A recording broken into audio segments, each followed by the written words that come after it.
Sous le grand baobab ancien, le village de Sundiata s'éveillait aux premières lueurs du matin. Le chant des oiseaux mêlé au murmure doux des villageois créait une mélodie d'anticipation et de joie. Nia, l'herboriste respecté du village, était déjà à l'œuvre à la lisière de la forêt, cueillant des herbes médicinales. Sa connaissance et son habileté faisaient d'elle une figure centrale dans le village, particulièrement aujourd'hui, alors que les préparatifs pour la cérémonie annuelle de la récolte battaient leur plein. Le village bourdonnait d'activités, chacun participait à l'organisation pour la fête du lendemain. Hommes, femmes et enfants, tous portaient des tissus colorés et vibrants, leurs visages peints de symboles de prospérité et de bonne santé. Baba, le chef bien-aimé du village, supervisait les préparations, veillant à ce que chaque détail soit parfait pour la célébration. Malgré la gaieté apparente, une tension subtile planait dans l'air, quelque chose que seul Nia et son ami d'enfance Kofi semblaient remarquer. Ils échangeaient des regards inquiets, sentant un courant de malaise qui chuchotait comme le vent à travers les feuilles. À la tombée de la nuit, alors que la dernière lumière du soleil disparaissait derrière le baobab, une rumeur troublante commença à se répandre rapidement parmi les villageois. Baba n'était nulle part à trouver. Initialement murmurée avec hésitation, la nouvelle envoya bientôt des ondes de choc à travers la communauté. À mesure que la nuit enveloppait Sundiata de son voile étoilé, l'absence de Baba pesait lourdement sur le cœur des villageois. Les préparations joyeuses se transformaient peu à peu en conversations chuchotées, chacun exprimant sa crainte ou proposant des théories sur la disparition du chef bien-aimé. Déterminée à ne pas laisser la situation sans réponse, Nia convoqua une réunion d'urgence dans la maison communale. Les visages des anciens, éclairés par la lueur vacillante des lampes à huile, trahissaient leur inquiétude. Kofi, à ses côtés, tentait de rassembler les jeunes hommes pour organiser des battues dans les environs du village. « Nous ne pouvons pas attendre l'aube », insistait Nia, sa voix ferme coupant à travers le murmure anxieux de l'assemblée. Baba n'aurait jamais abandonné son village à la veille de la cérémonie sans une raison grave. Nous devons agir maintenant. Mama Zuri, la guérisseuse du village et confidente de longue date de Baba, prit la parole avec gravité. Je crains que Baba n'ait été attiré loin de nous par quelque malveillance. J'ai vu des signes avant-coureurs dans mes visions. Quelque chose d'ancien et de sombre rôde, dit-elle, provoquant un frisson collectif.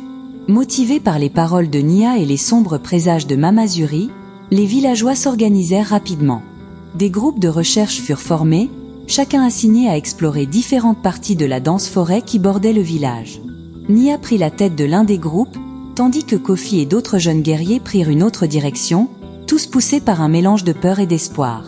La lune montante éclairait leur chemin, tandis qu'ils s'enfonçaient dans l'obscurité, appelant le nom de Baba, espérant contre toute attente un signe de sa présence. Les groupes de recherche s'enfonçaient plus profondément dans la forêt, leurs torches dessinant de petites îles de lumière dans l'obscurité dense. Nia, à la tête de son groupe, marchait avec une détermination silencieuse, ses yeux scrutant chaque ombre. À ses côtés, quelques femmes du village murmuraient des prières à l'intention de leurs ancêtres, espérant leur protection et le retour sain et sauf de Baba. Soudain, un cri perçant déchira le silence de la nuit. Le groupe de Nia s'arrêta net, les cœurs battant à l'unisson. C'était Ayo, la jeune danseuse, qui avait trébuché sur une racine et découvert quelque chose d'inattendu. Un morceau de tissu accroché à un buisson épineux. Ce tissu, reconnaissable entre mille, appartenait à la tunique de Baba. Nia s'en saisit, examinant le morceau avec une intensité accrue. « Cela pourrait nous mener à lui », murmura-t-elle, redonnant espoir à son groupe. Guidés par ce nouvel indice, ils avancèrent avec prudence, suivant une piste à peine visible qui serpentait à travers les arbres séculaires. La forêt semblait vivante, chaque bruissement de feuilles et craquement de branches amplifiant la tension qui pesait sur eux. Au même moment, Kofi et son groupe faisaient face à leurs propres défis. Alors qu'ils progressaient vers l'est, un vent soudain se leva, apportant avec lui un murmure presque humain. Kofi, qui connaissait bien les légendes du village, sentit une présence ancienne les observer, le poids des générations pesant sur ses épaules. « Restons vigilants », conseilla-t-il à ses compagnons, « la forêt garde bien ses secrets, et pas tous ne souhaitent que nous les découvrions. » Alors que la lune atteignait son zénith, les deux groupes, bien que séparés par la distance, se sentaient unis dans leur quête, chaque pas les rapprochant, ils l'espéraient, de leur chef bien-aimé, et des réponses qu'ils cherchaient désespérément. Au lever du soleil, épuisés mais non découragés, les groupes de recherche revinrent au village, porteur de nouvelles trouvailles mais sans Baba.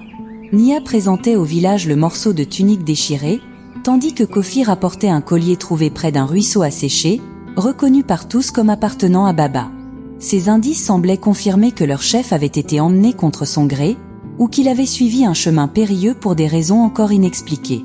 Dans la maison communale, une atmosphère de sérieux s'installa, tandis que Nia et Kofi exposaient ce qu'il avait découvert. Mama Zuri, observant les objets, soupira profondément. Ces artefacts sont imprégnés de l'ancienne magie du village.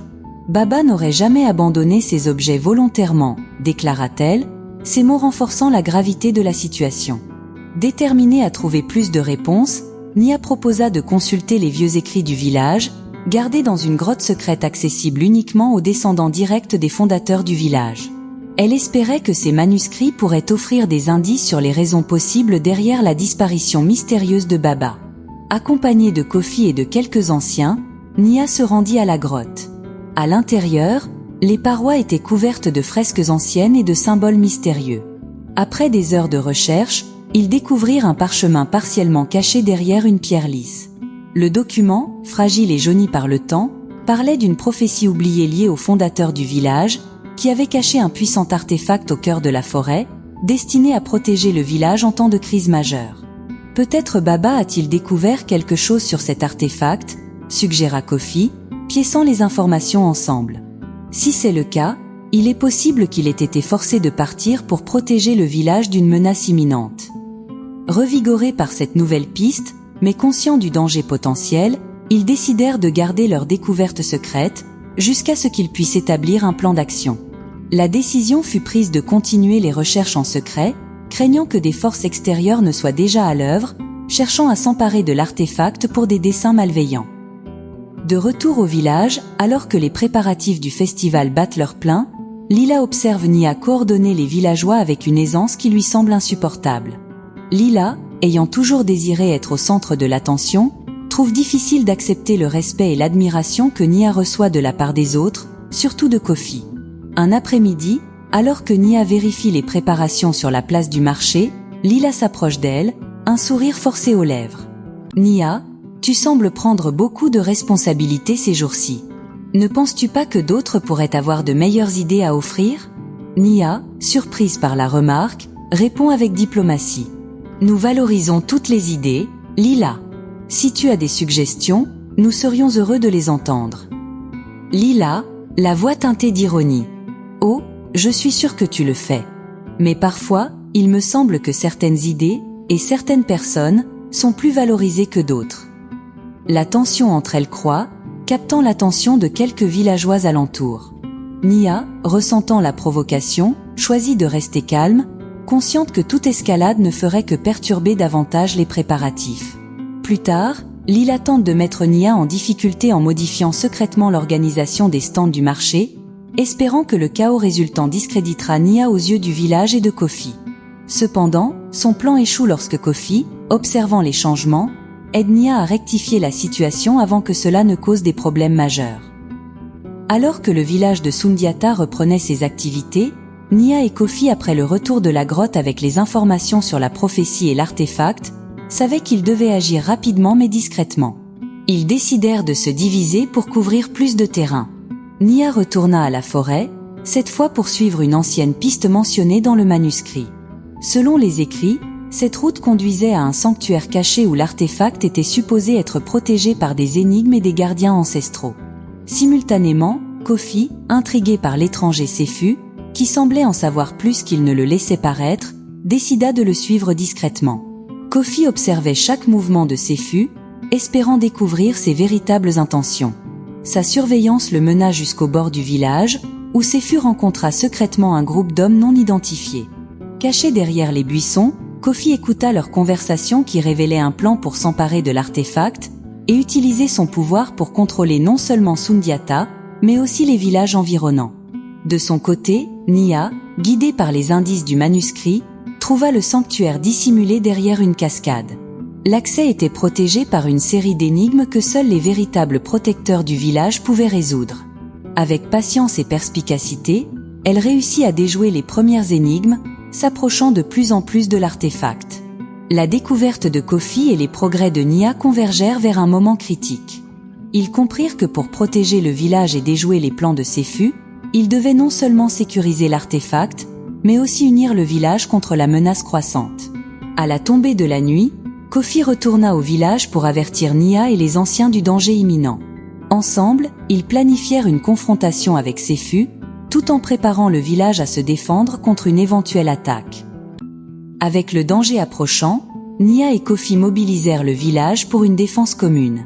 Sous la lueur argentée de la lune, ils réunirent tous les habitants sur la place centrale, partageant avec eux la gravité de la situation, sans révéler l'existence de l'artefact pour éviter la panique. Nia, s'adressant à la foule rassemblée, déclara « Nous devons rester unis et forts. Des forces extérieures cherchent à prendre ce qui est sacré pour nous et à utiliser le pouvoir de notre terre contre nous. Nous ne pouvons pas les laisser faire. » Kofi, debout à ses côtés, ajouta « Chaque famille doit être prête à protéger notre village. Nous avons préparé des défenses autour du village et assigné des gardes à chaque entrée. Ne laissez personne entrer sans notre signal. » Pendant que le village se préparait, Nia retourna au sanctuaire derrière la cascade pour compléter la récupération de l'artefact. Résolvant les dernières énigmes, elle parvint à une chambre secrète où l'artefact, à la forme d'un œuf brillant, apparut suite à une lumière générée par un sceptre orné de symboles anciens et de pierres précieuses, reposait sur un autel de pierre. Elle le prit avec précaution, sentant une vague d'énergie parcourir ses veines, signe de la puissance contenue dans l'objet. De retour au village, alors que la première lueur de l'aube teintait le ciel, Sefu et ses hommes approchèrent des frontières de Sundiata. Ils furent surpris de trouver le village éveillé et armé, prêt à les confronter. Sefu tenta de négocier, offrant des richesses et des promesses vides, mais Kofi et les anciens restèrent fermes. Une tension palpable s'installa, alors que chaque camp se faisait face. Soudain, un cri de guerre retentit, et une bataille éclata. Les villageois, bien que moins nombreux, combattaient avec l'avantage de la connaissance du terrain, et une volonté inébranlable de protéger leur héritage. Nia, tenant l'artefact, rejoignit Kofi au cœur de la mêlée. Ensemble, ils dirigèrent les villageois, repoussant les envahisseurs avec une stratégie astucieuse et une coordination parfaite. Au fur et à mesure que le soleil se levait, les forces de Sefu, démoralisées et surpassées, commencèrent à reculer. Avec courage et unité, le village de Sundiata repoussa l'assaut, protégeant non seulement leur terre, mais aussi leur avenir. Sefu est capturé et désarmé. Après la confrontation avec les forces de Sefu, dans le calme suivant la victoire, Lila vient trouver Nia près du baobab, l'air repentant. « Nia, je suis désolée pour mon comportement ces derniers temps. J'ai laissé ma jalousie prendre le dessus sur ce qui est vraiment important pour notre village. » Lila, je comprends. Nous avons tous des moments de doute. Ce qui compte, c'est que nous apprenions et grandissions ensemble. Notre village a besoin de chacun de nous, unis. Elles échangent un regard de compréhension mutuelle, marquant un tournant dans leur relation. Lila s'engage à soutenir Nia, et ensemble, elles promettent de travailler pour le bien commun de Sundiata. À l'aube, alors que le village se remettait encore de la confrontation nocturne, Baba apparut sur le chemin menant au village, marchant lentement, mais avec une assurance qui soulagea immédiatement les cœurs anxieux. Les villageois, rassemblés sur la place centrale, l'accueillirent avec des acclamations mêlées de larmes de soulagement. Baba, s'adressant à tous, partagea son histoire. Il avait été capturé par des mercenaires travaillant pour un seigneur régional avide de pouvoir, qui avait appris l'existence de l'artefact. Baba avait réussi à s'échapper grâce à sa ruse et à une connaissance profonde des forêts environnantes. Il est crucial, dit-il avec gravité, que nous protégions notre héritage et restions vigilants. L'artefact n'est pas seulement une source de pouvoir, mais un symbole de notre unité et force spirituelle. Le récit de Baba renforça la détermination des villageois à préserver leur culture et autonomie, et il leur rappela l'importance des gardiens comme Nia et Kofi. La cérémonie de reconnaissance de Nia et Kofi comme nouveaux leaders du village fut organisée quelques jours après le retour de Baba. Le village entier se rassembla autour de l'arbre central, le grand baobab, où la cérémonie traditionnelle de passation de pouvoir eut lieu.